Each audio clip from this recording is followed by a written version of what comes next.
자, 이번에는 뭘 설명드릴 거냐면 제가 돔 사용하는 방법에 대해서 설명드릴게요. 돔.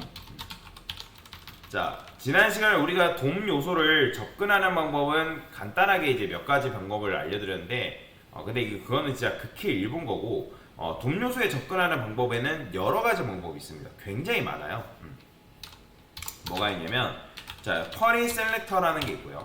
요거는 실습을 하면서 하나하나 다 알려드릴 거예요. 쿼리 셀렉터라는 게 있고, 쿼리 셀렉터 올이라는 게 있습니다. 자, 근데 이것만 있는 게 아니에요. 이것만 있는 건 아니고, 뭐도 있냐면, 여기다가 get element, by 태그 name이라는 것도 있고요. 자, 이거를 뭐 여러분들이 다 일일이 외워야 되냐? 외우긴 해야 되지만 뭐 자동 완성 기능이 있으니까 자동 완성을 이용해 가지고 내가 이 내용이 뭔지만 이해를 하고 넘어가셔도 됩니다. 클래스 얘는 이제 태그 네임인 거고, 그 다음에 여기다가 클래스 네임이라는 게 있습니다. 클래스 네임. 그 다음에 get element by 뭐가 있냐면 id라는 게 존재해요. 총 요런 식으로 이제 돔 요소를 접근하는 방법이 있는데, 돔이라는 거는 제가 저번에도 말씀드렸죠. 도큐먼트 오브젝트 모델이에요. 그러니까 문서 객체 모델이란 말이에요. 문서 객체 모델. 왜 그러냐면 ASML이 문서죠, 그죠? ASML을 하나의 객체로 취급하는 거예요. 객체, ASML 객체.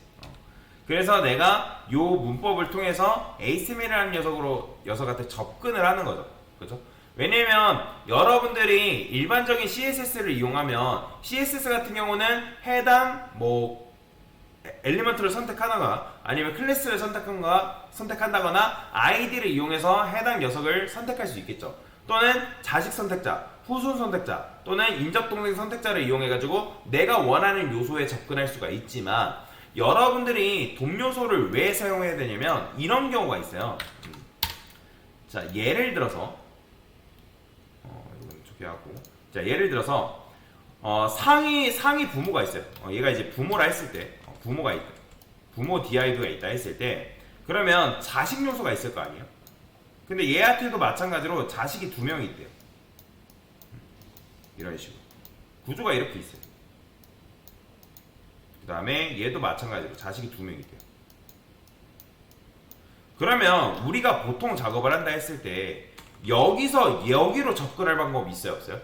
일반적인 CSS로는 여러분들이 여기서 여기로 접근하는 방법 없었죠. 그게 바로 이게 구조가 뭐냐면 어떻게 되는 거냐면 이런 구조인 거죠. 만약에 얘가 DIV가 있대요. 섹션이라 합시다. 섹션이 있고 섹션 1이래요. 그러면 섹션 1 같은 경우는 DIV가 2개가 있대요. 예를 들어서 박스 1이라는 DIV가 있고, 그 다음에 박스 2라는 DIV가 있대요. 그 다음에 얘는 박스 1에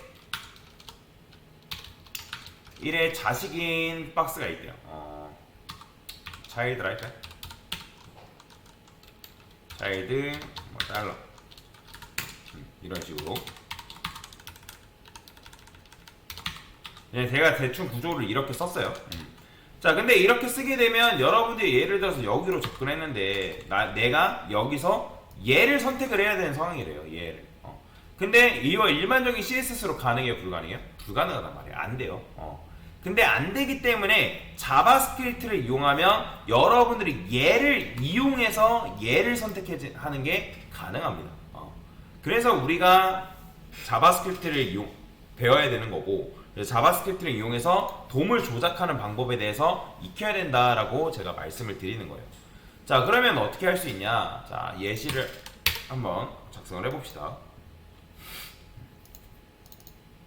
이거는 이제 필요 없으니까. 자, 여기다가 div를 쓰고요. 뭐라고 쓸 거냐면 테스트라고 써볼게. 테스트.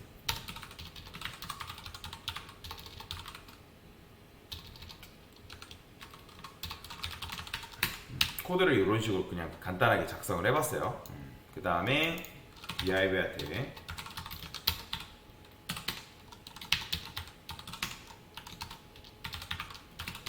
폰트 사이즈를 좀 키워볼게요. 키워볼게요. 5 RM 정도. 자, 그러면 테스트 1이라는 게 이런 식으로 완성이 되는데, 자, 그러면 여기서 이제 선택을 해야 되는 거죠.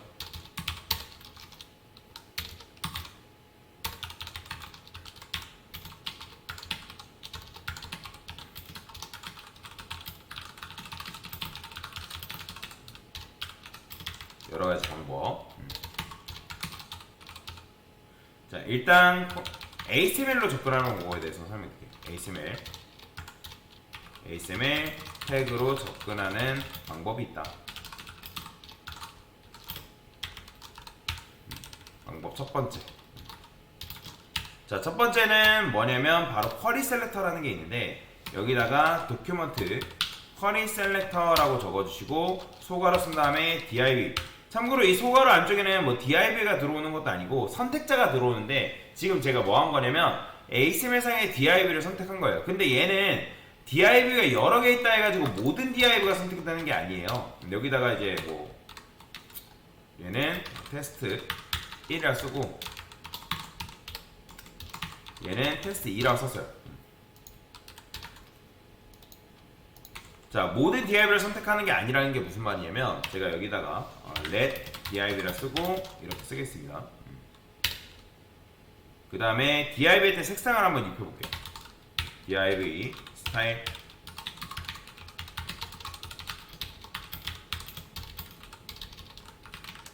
자, red라 썼어요. 자, 그러면 어때요? 자, 지금 보시면 얘 변해요, 안 변해요? 변하지 않죠? 그죠? 왜냐면 동일한 div가 있다 하더라도 지금 여러분들이 이런 식으로 썼을 때 얘는 어떤 div가 검색이 되냐면 콘솔 로그에서 div 출력해보면 누가 나오냐면 얘가 나와요. 보이시나요?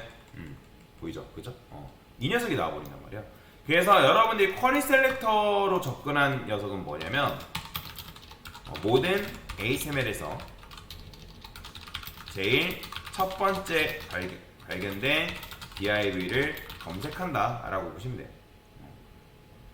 그러니까 여기다가 여러분들 뭘 넣냐에 따라 달라지겠죠. 뭐 섹션의 자식은 div이냐, 뭐 또는 다른 녀석이냐, 뭐 누구누구냐에 따라서 달라지는데, 어쨌든 이런 식으로 검색을 하게 되면 뭐다?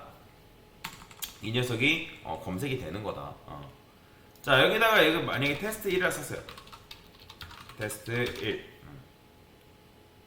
이렇게 써도 결국엔 얘가 검색되는 거예요. 왜냐면 여기다가는 일반적으로 여러분들이 아는 선택자 쓰시면 된단 말이에요. 뭐 자식 선택자라든지 뭐 후손 선택자라든지 아니면 클래스 이름이라든지 아이디라든지 그런 것들 써도 상관없어요. 근데 중요한 거는 클래스도 뭐예요? 동등한 이름을 가지고 있는 게 있어요, 없어요? 있죠? 왜냐면 지금 제가 테스트 얘 이렇게 썼고 얘도 테스트잖아요. 그러면 여기다가 여러분들이 테스트라고 쓴다 해가지고 얘가 테스트2가 검색되는 게 아니라고요.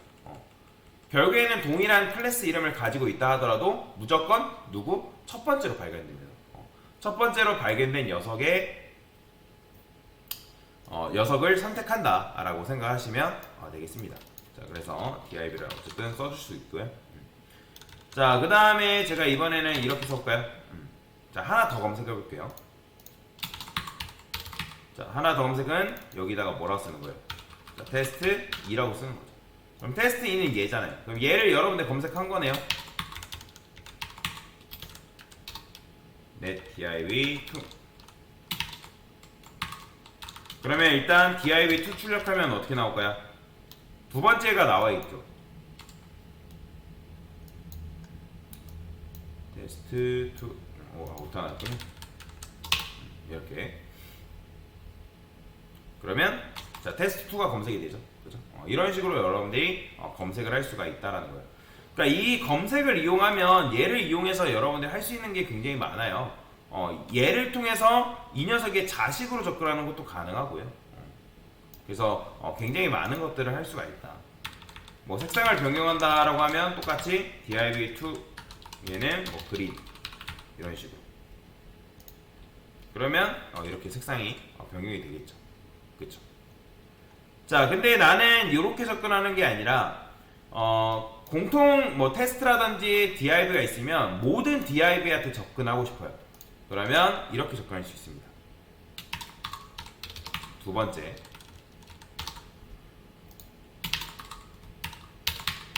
자, 제가 이걸 div를 하지 않고 divc라고 쓸 건데 왜? 복수예요, 복수. 왜 그러냐면 쿼리 셀렉터는 하나만 접근이 가능한데 쿼리 셀렉터 올 같은 경우는 모든 녀석한테 접근하는 게 가능해집니다. 그러면 제가 이렇게 썼기 때문에 모든 div가 검색이 된단 말이에요. 자, 그래서 콘솔 로그 divs 출력해보면 어떻게 나오냐면 이렇게 나와요. 자, 보이시나요? 왜냐면 이렇게 검색했을 때 왜 이런 식으로 나오냐면 여러분들이 쿼리 셀렉터 ASML을 선택했는데 내가 div를 선택했단 말이에요. 그러면 ASML상의 div는 지금 div 엘리먼트를 몇 개 있다? 총 2개의 엘리먼트가 있는 거죠. 근데 이 2개의 엘리먼트가 있는데 지금 얘네들이 어떻게 나오냐면 이렇게 나와요. 그러니까 div 하나, div 둘. 그럼 div 하나는 누굴 말하는 거냐면 얘를 말하는 거고, 그 다음에 두 번째 div는 이렇게 나오는 거예요. 그래서 쿼리 셀렉터 all은 뭘 반환하냐면 이게 반환하는 것도 중요한데 반환 타입이 노드 리스트를 반환해요. 왜냐면 쿼리 셀렉터 말고 제가 아까 get으로 시작되는 녀석들 있죠. 얘네들은 쿼리 셀렉터하고 달리 얘는 노드 리스트를 반환하지만 얘는 ASML 컬렉션을 반환합니다. 그 차이가 있어요. 그 차이에 대해서도 이따가 설명드릴 건데, 자, 그러면 얘는 뭘 반환한다? 얘는 노드 리스트를 반환한다. 자, 노드 리스트라는 거는 뭘 말하는 거냐면 요런 거 있잖아요. 요런 거. 이렇게 이어진 거. 요런 걸 다 노드라 말하는 거예요. 부모 노드, 자식 노드, 자식의 자식 노드. 이런 걸 다 노드라고 얘기합니다. 뭐 말이 이해되시죠? 그래서 노드 리스트를 반환한다. 우리한테 준다라는 거죠. 그래서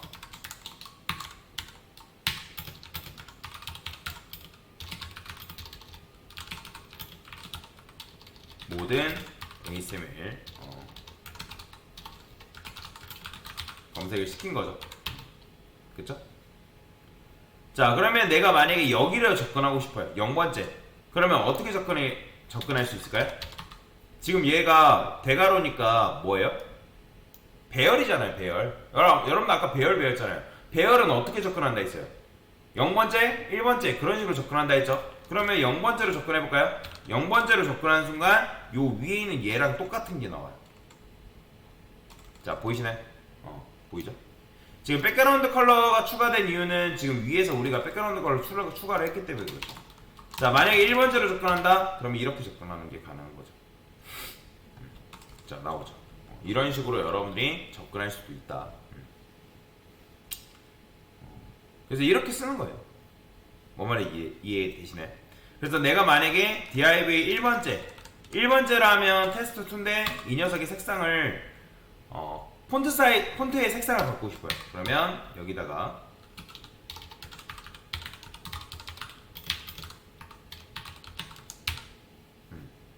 이렇게 쓰면 이 녀석의 색상이 골드로 변경이 되는 거죠.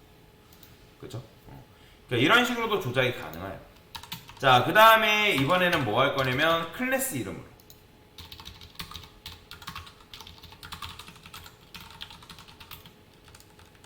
근데 얘는 엄밀히 따르면 얘는 ASML 태그로 접근하는 건 아니에요. 얘는 선택자죠. ASML 얘는 사실 선택자로 접근하는 거예요. 뭔 말인지 이해되시죠? 선택자라는 거는 뭐 여러분 div, 뭐 섹션의 자식인 div, 뭐 점 테스트 그런 것들, 그런 모든 것들이라 볼 수 있겠죠? 자, 그러면 얘는 클래스 이름으로만 접근이 가능한데, 자, 어떻게 접근하냐? 바로 document get element. 자, 여기 보면 뭐라 돼 있어요? 태그 클래스 네임이라고 돼 있죠? 근데 이제 클래스 네임 하기 전에 태그 네임부터 해봅시다. 태그 네임. 그러면 태그 네임은 ASML 태그로 접근하는 거죠.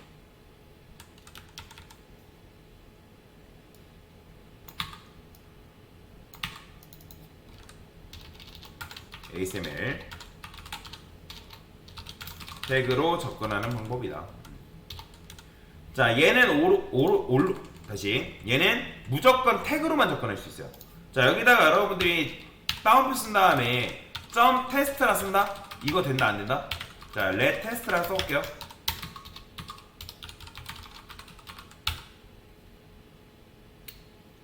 자, 나와요 안 나와요? 안 나와. 보이시나요? 왜냐면 점 테스트라는 게 있다 하더라도 얘 자체가 태그로 접근하는 녀석이기 때문에 그래요. 자, 그러면 제가 이거를 div로 바꿔볼게요. div. 자, 나올까요? 안 나올까요?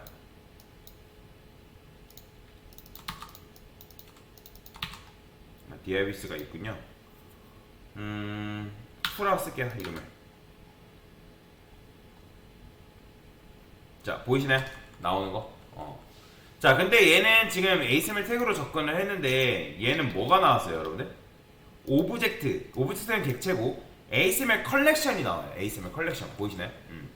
그러니까 쿼리 셀렉터 같은 경우는 노드 리스트를 반환하는 반면에 ASML 태그 같은 경우는 ASML 컬렉션을 반환한다라고 생각하시면 돼요. 그 차이가 있습니다. 왜냐면 이제 어떤 걸 반환하냐에 따라서 문법이 조금 달라지거든요. 사용법이라든지. 근데 지금은 뭔지 몰라도 돼요. 지금은 ASML 컬렉션은 get element by tag name은 ASML 컬렉션을 반환하는구나. 이런 식으로. 자, 그러면 얘도 마찬가지로 얘는 뭐죠? 이거 중괄호는 뭐예요? 대괄호는 배열이고 중괄호는 뭐였죠? 객체잖아요. 객체. 그죠? 객체잖아요. 객체는 뭘로 이루어져 있다 했어요? 키, 값 형태로 이루어져 있다 했잖아요. 그러면 얘가 현재 키고 얘가 밸류인 거예요. 키, 값. 이렇게. 자, 그러면 여러분들 해당 키로 접근하는 방법은 어떻게 접근한다? 대괄호 연 다음에 이런 식으로 접근할 수 있겠죠. 그렇죠? 똑같이 나오죠. 보이시나요? 그래서 만약에 1번째로 접근하고 싶다. 그러면 이렇게 쓰는 거죠. 그래서 이게 바로 뭐다? 태그 네임이다. 자, 그러면 클래스 이름으로 접근하는 방법은 어떻게 쓰면 될까요? 눈치채신 분들은 계시겠지만 여기다 뭐라 쓴다? 태그 네임이 아니라 클래스 네임이라 씁니다.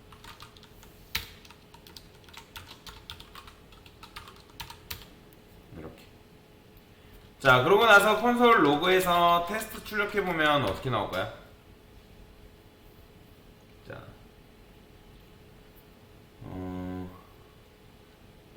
클래스 네임. 그래요. 제가 잘못 설명드린 게 하나가 있는데 지금 우리가 뭘로 접근하고 있다고요? 클래스 이름으로 접근하고 있죠. 근데 클래스 이름으로 우리가 CSS로 접근할 때는 점 한 다음에 해당 클래스 이름을 쓰는 게 맞는데 클래스 이름이 이미 적혀져 있기 때문에 얘는 그냥 이렇게만 쓰면 돼요. 점을 쓸 필요 없습니다. 점은 선택자란 말이에요. 선택자. 그렇기 때문에 점을 굳이 쓸 필요 없다. 자, 근데 이렇게 쓰니까 얘도 뭘 반환한다고 돼 있어요?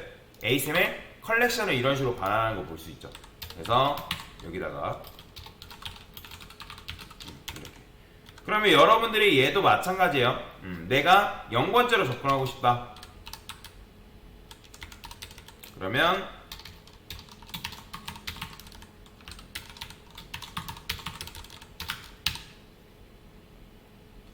이런 식으로 나오는 걸 볼 수가 있는 거죠. 왜냐면 이 테스트 같은 경우는 왜 지금 ASML 컬렉션 복수로 객체로 잡힐까요? 왜 그러냐면 ASML 구조상 우리가 클래스를 하나를 적긴 하겠지만 클래스라는 건 하나만 있을 수 있어요? 아니면 여러 개가 있을 수 있어요? 동일한 이름으로 여러 개 있을 수 있잖아요. 그쵸? 그렇기 때문에 클래스 네임으로 접근하게 되면 무조건 ASML 컬렉션을 반환하게끔 되어 있어요. 하나밖에 없다 할지라도 만약에 지금 여러분들이 테스트2를 썼어요. 테스트2. 그럼 테스트2라는 거는 이름을 가진 녀석은 얘밖에 없죠. 그죠? 이 녀석밖에 없단 말이에요. 이렇게 접근한다 하더라도 요거 콘솔 로그 해가지고 얘 출력하면 어떻게 나온다? 이렇게 나와. 무조건 객체를 이런 식으로 반환을 시켜준다 라고 보시면 돼요. 그래서 이게 조금 복잡한 건데 그래서 만약에 여러분들 테스트2나 테스트1이나 클래스로 접근해가지고 디자인을 하려면 어떻게 디자인을 해야 되냐면 이렇게 해야 돼요.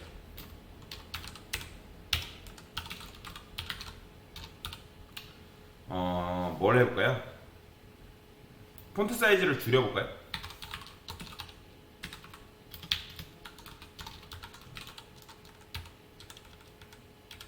사마리. 폰트를 그냥 굵게 해봅시다.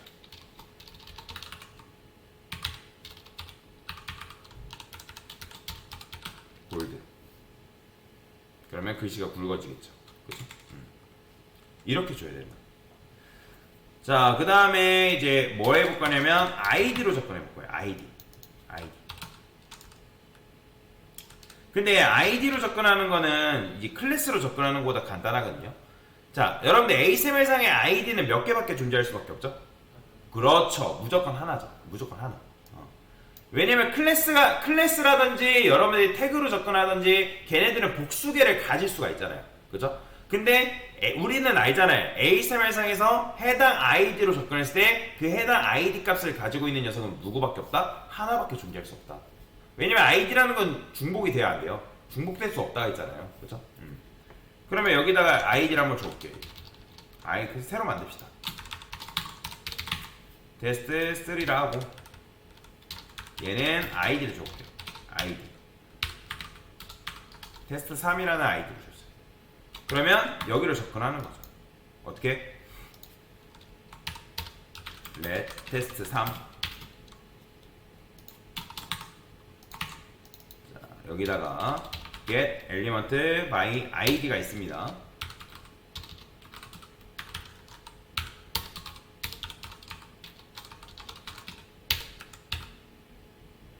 자, 출력해보면, 제가 이거 슬래시 대신 안 좋죠? 테스트함. 자, 보이죠? 얘는 바로 노드가 이렇게 나옵니다. 다른 거 같은 경우는 이제 get으로 접근했을 때 get element by tag name이라든지 class name 같은 경우는 HTML 컬렉션을 반환하는데 얘는 바로 노드 데이터를 이런 식으로 우리한테 반환을 해준다는 거예요. 그래서 얘는 여러분들이 굳이 0번째 나는 0번째 접근할래 이렇게 쓸 필요가 있을까요? 없을까요? 필요가 없다. 왜냐면 애초에 객체라든지 배열로 이제 우리한테 주는 게 아니기 때문에. 그래서 테스트 3에다가 얘죠. 마찬가지로 똑같이 백그라운드 컬러를 이런 식으로 스타일을 안 붙이죠. 자, 그러면 이렇게 바뀌는 거죠. 자, 그래서 이런 식으로 여러분들이 돔 요소로 데이터를 접근할 수 있는데 HTML로 접근할 수 있는데 간단하게 정리만 다시 한번 해봅시다. 선택자로 접근하는 방법이 있습니다. 선택자로 접근한다는 건 무슨 말이냐면 여러분들이 쿼리 셀렉터 같은 경우는 뭐 내가 DIV만 따로 써도 되고 아니면 어떤 누구의 자식의 이렇게 접근하는 것도 가능해요. 그래서 쿼리 셀렉터가 그냥 일반적인 CSS 생각하시면 되거든요. 여러분들이 생각하는 일반적인 CSS를 여기 안에다가 다운표 안에다가 집어넣는다라고 생각하시면 되고 그 다음에 올 같은 경우도 똑같아요. 여기다가 선택자 들어가는데 얘 같은 경우는 발견된 하나만 검색이 되는데 쿼리 셀렉터 올은 발견된 모든 것을 검색을 하겠죠. 그쵸? 근데 얘는 노드 리스트를 반환한다. 그 차이가 있는 거죠. 그 다음에 태그로 접근하는 방법에는 by tag name, class name 걔네들은 HTML 컬렉션을 반환한다. 그죠? 그래서 컬렉션 객체를 반환시키는 거예요. 객체. 해당 객체. 왜냐면 클래스라든지 태그라든지 복수개가 있을 수 있기 때문에. 그 다음에 아이디로 접근하는 방법은 아이디는 HTML상에 무조건 몇 개? 하나밖에 존재할 수밖에 없으니까 여러분들이 해당 아이디로 접근했을 때 걔는 요것만 검색이 되는 걸 볼 수가 있다라는 거죠. 자, 그래서 이게 바로 뭐다? 돔에 접근해서 우리가 데이터를 다루는 방법이다라고 보시면 되고요. 요거는 한 번에 이해되진 않고 한 번에 바로바로 이해되진 않고 계속 꾸준히 작성을 해보셔야 돼요. 그래서 돔 사용하는 방법에 대해서 간단하게 설명을 드렸다라고 보시면 됩니다.